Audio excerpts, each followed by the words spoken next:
Thanks for joining us again on Construction Tech Talk right here on Iron Coast. This is Senior Construction Technology Editor Charles Rathman, spending some time once again with our software law and implementation guru, Jonathan Gross. How are you, sir? Charles, always a pleasure to be here. I'm doing great. How are you? Pretty good. I was wondering if I'm going to call you a guru. Do we need to get you like a turban or something?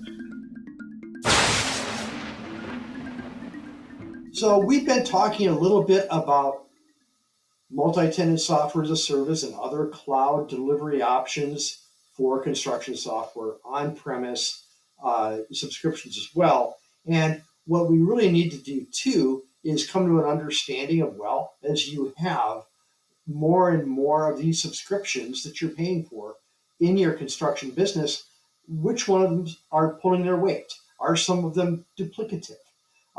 If you're the CFO of a construction company, how do you look at all these subscriptions and make sense of them?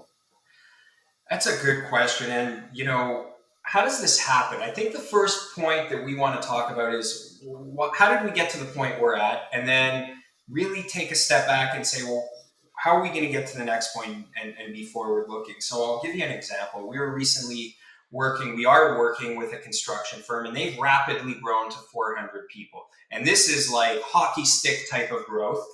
And so they grew and they had their back office accounting system. We're not going to use any names here, but it's a system that's used by tens and tens of thousands of small businesses. And they said, oh, crap, really got to figure out how to do my bidding and my estimating. So they went off and got a bidding, estimating, and quoting software. And then the business was flying through the door. And someone said, I can't manage the opportunities we're getting. And so went out and got a separate CRM system. And then as they had all of these concurrent jobs running, they went out and said, well, we need to manage time and expense on our jobs. And so before they knew it, they had 4 or 5 core application systems that were running their business. And none of these systems talked together. And so the days would go by where, someone would create a quotation. They'd have to pick up the phone, print something out, and send it over to the jobs team who would create a new project in the software. And then, projects would go and do their stuff. They'd do some of their work in the field, and someone would have to pick up the phone and send an email, say, we have to go and create a milestone billing invoice. And then they'd be manually calculating revenue recognition off on the site.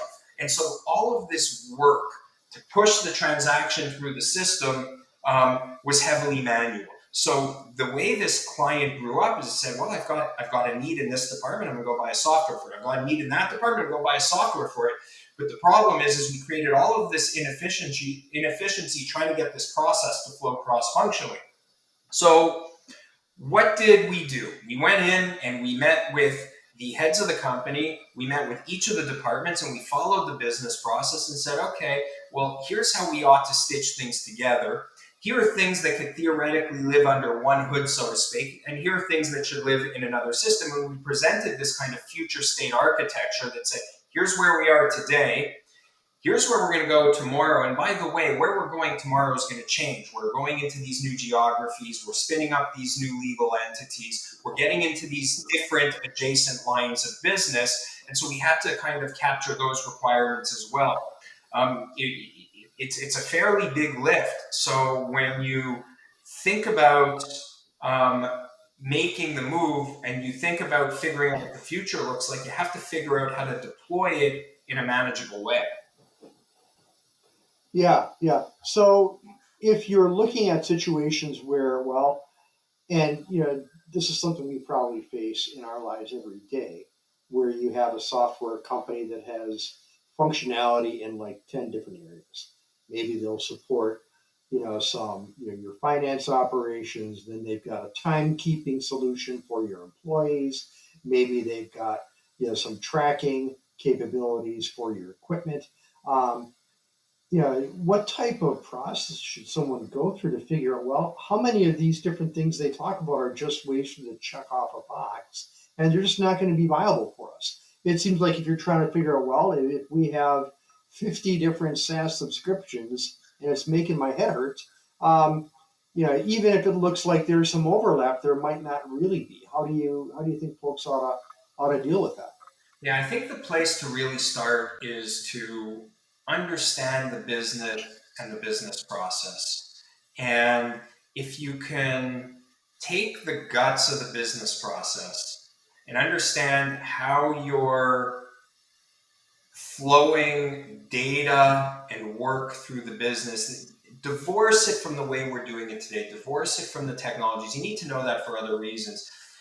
If you can unmuddy those waters, you can take a step back and say, okay, this is what I need to support my business. And so you might have, using your example, different systems that do different things. I might have a time and expense module in my accounting system.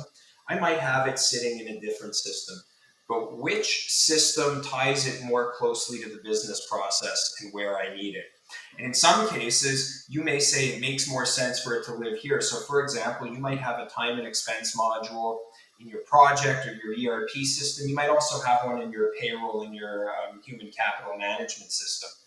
If you want to record the time to a project, if you want to capture expenses to a project and to a project activity, well, maybe it makes sense to have that module live with where the projects and the jobs module is, for example.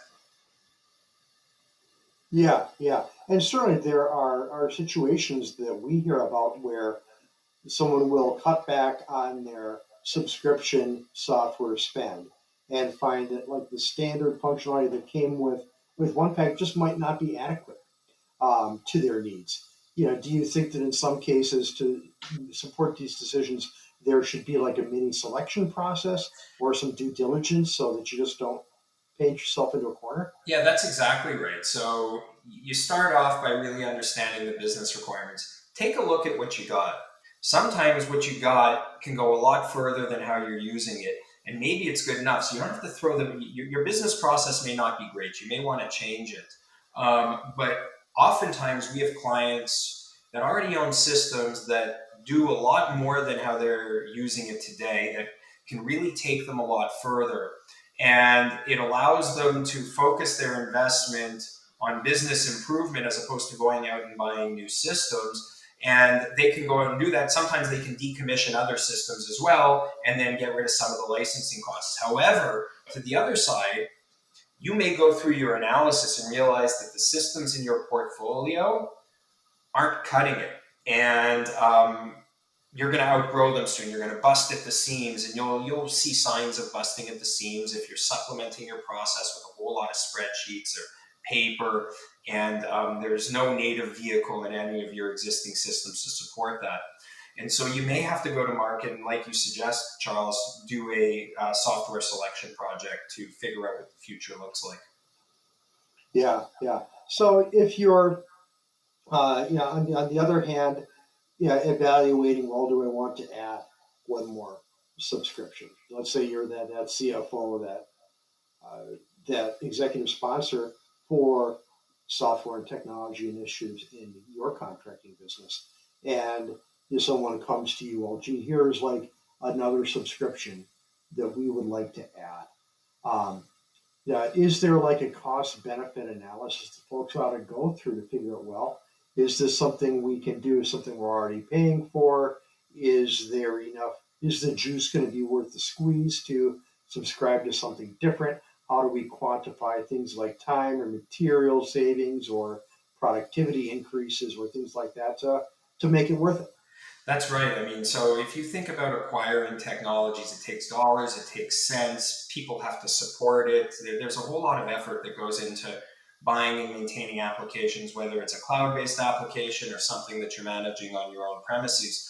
So if someone comes in from the bottom and says, I've got a solution to a problem and here's a piece of software I want to buy, I think the first thing the CFO needs to do is understand the problem, the gravity of the problem, and whether that's the right solution.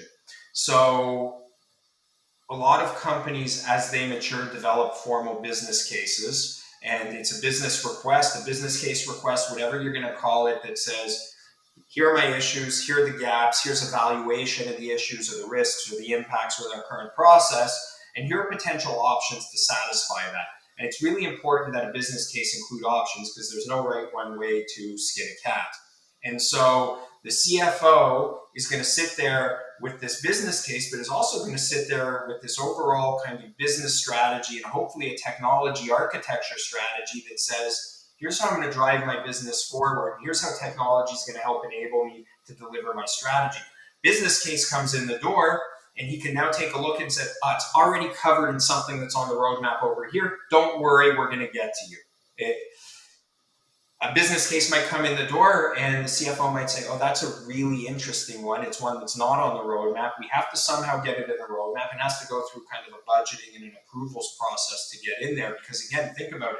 It's going to take people resources to deploy, and you're going to have to implement and train people. You're going to have to pay subscription or licensing fees and so forth. And it's got to get in the budget. But I think really, to summarize, the CFO would be well served to have kind of this holistic map or plan that says, here's how technology is going to drive our business forward, and have some type of formalized or semi-formalized process to kind of triage these requests as they come in. Yeah. So, in other words, don't expect a free-for-all circus, with adding new subscriptions. We need adults in charge is your answer. That's right. Okay.